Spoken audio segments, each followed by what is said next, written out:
Asset என்ன? லைபிலிட்டீஸ் என்ன? Debtors யாரு? கிரெடிட்டார்ஸ் யாரு? அதுதான் இந்த வீடியோல பார்க்கிறோம். ஆ ஒரு பிசினஸ பொறுத்தவரைக்கும் அசெட்ஸ் அப்டின்னா, நமக்கு பிசினஸ் ரிலேட்டடா நம்ம என்னென்ன இன்வெஸ்ட்மென்ட்ஸ் பண்ணியிருக்கோம், என்னென்ன அசெட், ஃபிக்ஸ்ட் அசெட் அதாவது பொருட்கள் என்ன வாங்கியிருக்கோம், பிசினஸ்க்கு தேவையான கம்ப்யூட்டர்ஸ், லேப்டாப்ஸ், ஆ ஃபர்னிச்சர்ஸ் மத்த எல்லாமே வந்து நம்மளுக்கு அசெட்டா வரும்.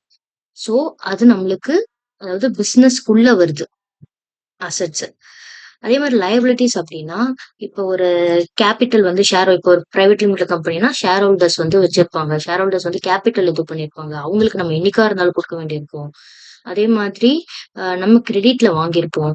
ஸோ அந்த மாதிரி நம்மளுக்கு வெளில போகுது பார்த்தீங்களா? அது எல்லாமே லயபிலிட்டீஸ். வெளில இன்னைக்கு போகுது, இல்ல என்னைக்கு வேணா போகலாம். என்னைக்கு வேணா போகலாம் அப்டின்ற பட்சத்துல அதாவது நம்ம வந்து யாருக்கோ ஒருத்தருக்கு லயபிளா இருக்கும். அது வந்து லயபிலிட்டீஸ். டெட்டார்ஸ் அப்டின்னா நம்ம கிட்ட நம்ம கஸ்டமர்ஸ் இப்போ வந்து ஏதோ நம்ம விக்கிறோம் ஒரு பொருள்.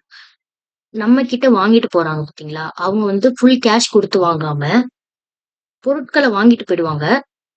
பேமெண்ட்ட அப்புறமா குடுப்பாங்க. ஸோ அந்த அமௌண்ட் வந்து நம்மளுக்கு வர வேண்டியது. எப்ப வேணா வரும். ஸோ அது நம்மளுக்கு உள்ள வர வேண்டியது. ஸோ நம்மளுக்கு வர வேண்டியது அப்படின்றதுனால, இட் இஸ் அன் அசெட். நம்மளுக்கு என்னைக்கா இருந்தாலும் அது வரும் அப்படின்றது. ஸோ அது நம்மளோட அசெட். அதே மாதிரி கிரெடிட்டார்ஸ் யாரு ஒரு கம்பெனிய பொறுத்தவரைக்கும் அப்படின்னா, நம்ம பொருட்கள் இப்ப மேனுஃபேக்சரிங் கம்பெனியா இருந்தாலும் சரி, இல்ல வேற ஏதாவது ட்ரேடிங் கம்பெனியா இருந்தாலும் சரி, நம்ம இப்ப வந்து ஒரு பொருள் வாங்குறோம் அப்படின்னா, ஃபுல் கேஷ் குடுத்து வாங்க மாட்டோம். நம்ம வாங்குறது வந்து கிரெடிட்ல வாங்குவோம். சோ நம்ம கிரெடிட்ல வாங்குறதுனால, இப்ப நம்ம பே பண்ணலனாலும் ஒரு 30 டேஸ் கழிச்சோ, 45 டேஸ் கழிச்சோ நம்ம பே பண்ண வேண்டியிருக்கு. சோ அப்படி பே பண்றதுனால, இது நம்மளுக்கு என்னைக்கு வேணா கைய விட்டு போகும். அதனால it is an liability. So இதுதான் நம்ம இன்னைக்கு இந்த வீடியோல பார்க்குறோம். Thank you so much. Next வீடியோக்காக வெயிட் பண்ணுங்க.